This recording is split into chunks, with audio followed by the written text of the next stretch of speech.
norte. Sin embargo, esta solo llega hasta el Meno. Por un veto de Francia, el sur de Alemania sigue siendo independiente. Francia estaba en contra de la unidad alemana, principalmente por cuestiones políticas. Era la primera potencia del continente. Y si esta Prusia en ascenso, que crecía a un ritmo vertiginoso, volvía a triunfar, supondría un peligro. Por eso Francia quería mantener a raya al lado alemán, sobre todo a Prusia. No solo Francia quiere mantener a raya a Prusia.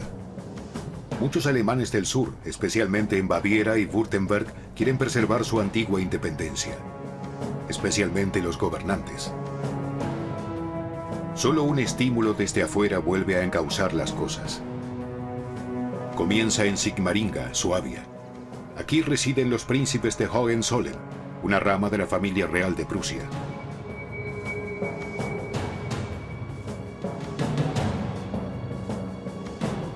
En 1870 los españoles le ofrecen la corona real al hijo mayor de los Hohenzollern, el príncipe heredero Leopoldo.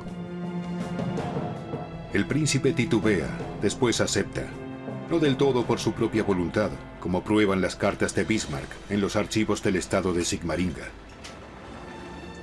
Leopoldo solo accede por la insistencia de Bismarck. Este sabe que el emperador francés está en contra de un Hohenzollern en el trono de España. Teme cualquier aumento del poder de Berlín. A Bismarck, un conflicto con Francia le parece casi inevitable si quiere unir el norte y el sur de Alemania. Con Leopoldo, Bismarck provoca a Francia a propósito. La pregunta era, ¿es esta solución de 1866 permanente o es una escala para un imperio alemán? Y la opinión de Bismarck era que realmente se necesitaba también la guerra contra Francia. La noticia de la aceptación de Leopoldo alarma al ministro de Asuntos Exteriores francés, Gramont. Un Hohenzollern en el trono de España, para él es incompatible con el poder de Francia y el prestigio de su gobernante, el emperador Napoleón III. Su Majestad. Entonces es verdad. Leopoldo aspira a convertirse en rey. Señor, otro triunfo de Prusia y los franceses ya no exigirán la cabeza de Bismarck, sino la suya.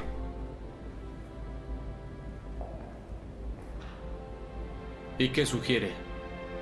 El rey de Prusia debe revocar la candidatura de Leopoldo públicamente y para siempre, de manera urgente. El rey no puede tolerar esa humillación tan fácilmente. Lo hará, de lo contrario, lo forzaremos a hacerlo.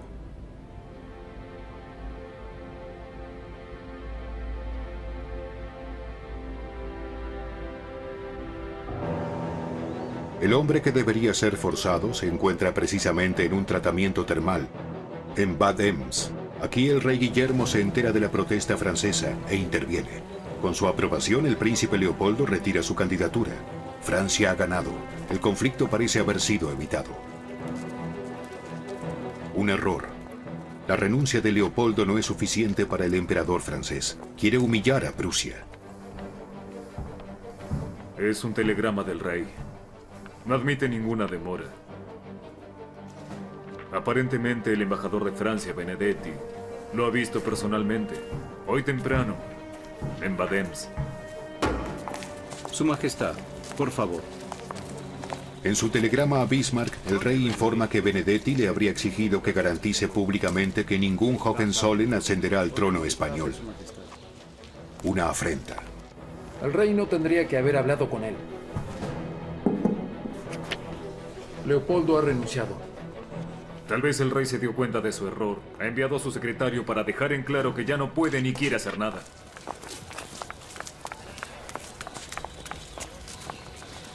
Su Majestad le comunica que la renuncia de Leopoldo le fue confirmada desde Sigmaringa. No tendría ninguna otra cosa más que decirle al embajador.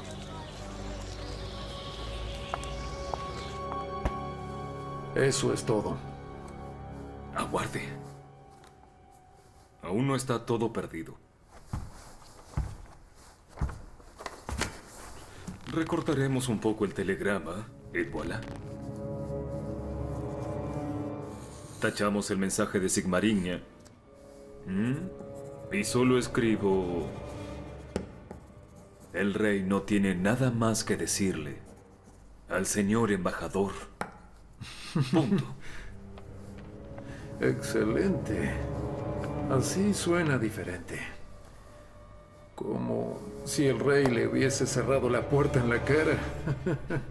Si le entrego esto a los periódicos antes de medianoche, se sabrá en París. Aguardemos y veamos cómo reacciona Francia ante esto. El plan de Bismarck funciona. La publicación del telegrama de Ems es tomada por Napoleón como una bofetada. Él, que quiso humillar a Prusia, ahora se siente humillado. Actúa como esperaba Bismarck. Francia le declara la guerra a Prusia. Napoleón flaquea en su política interna y no puede permitirse una derrota. Y Bismarck también sabe que no puede decir, bueno niños, no importa, o algo así, sino que una gran potencia como Francia debe responder. Y entonces es cuando la ofensiva de Francia choca contra la ofensiva de Prusia. Ambas partes son culpables de la guerra. Sin embargo, Bismarck tiene una ventaja decisiva. Debido a la declaración de guerra, Francia es considerada como el agresor. Tanto en Múnich como en todo el sur de Alemania, los autoproclamados rivales de los prusianos quieren luchar junto con la Confederación Alemana del Norte contra Francia.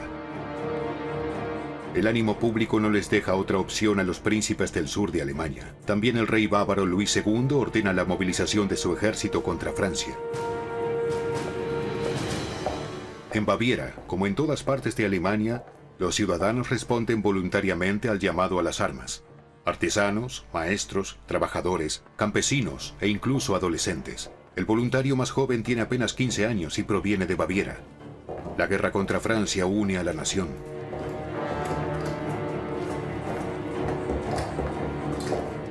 Una vez más, Moltke sorprende al enemigo con un rápido despliegue. Parte de las tropas francesas son cercadas en Metz. Napoleón III acude desde Chalon para liberar la ciudad. Cerca de Sedan se produce la batalla.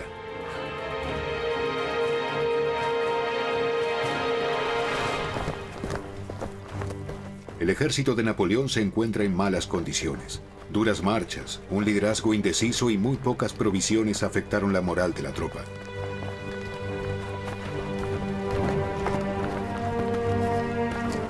El 1 de septiembre el emperador les concede un descanso a sus soldados. Un grave error. Las tropas alemanas rodean por completo sus posiciones.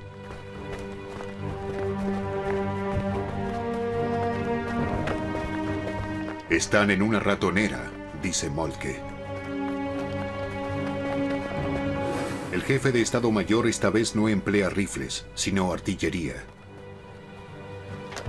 El uso de cañones de la armería Krupp, según el plan de Moltke, sería lo decisivo.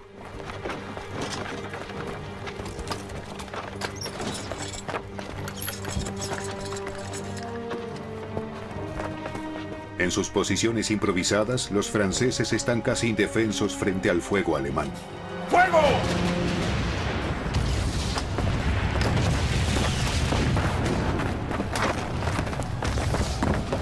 Tres salvas por minuto, hasta 800 ese día. Bajo el fuego de la artillería alemana, el ejército francés se quiebra. Se disuelven regimientos, batallones e incluso compañías.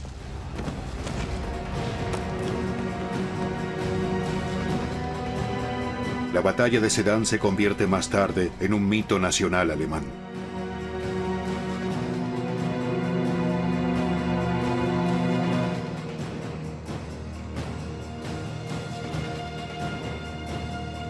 En la tarde del 1 de septiembre, Napoleón III se rinde. Encima de un portón de la fortaleza, iza una bandera blanca. La batalla de Sedan fue, en primer lugar, un éxito militar, un enorme éxito.